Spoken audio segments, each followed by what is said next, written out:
তোমরা যারা নামাজ আদায় করো না, নামাজ কঠিন কিছু তো নয়। আমি তোমাকে কি নামাজের একটা নমুনা বলবো? দেখো নামাজ কি জিনিস।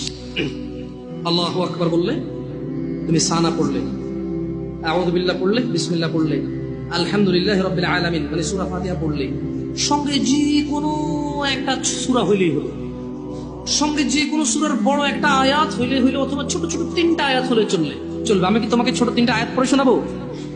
আউযু বিল্লাহি মিনাশ শাইতানির রাজীম, ওয়াল মুরসালাতি উরফা ফাল আসিফাতি আসফা। 2 আয়াত হয়ে গেছে। আল্লাহু আকবার। এরকম ছোট 3টা আয়াত পড়লেই হলো। قل هو الله أحد الله الصمد لم يلد ولم يولد ولم يكن له كفوا أحد। তো জামশেদ ভাই, নামাজ সহজ কিভাবে? আমি তো শুধু আলহামদুলিল্লাহ সূরা পারি আর কুল হুল্লাহ পারি, আর কিছু এখন পারি না। তো ঠিক আছে, তুমি প্রথম রাকাতে আলহামদুলিল্লাহ সূরা পড়ো, রুকুতে যাও,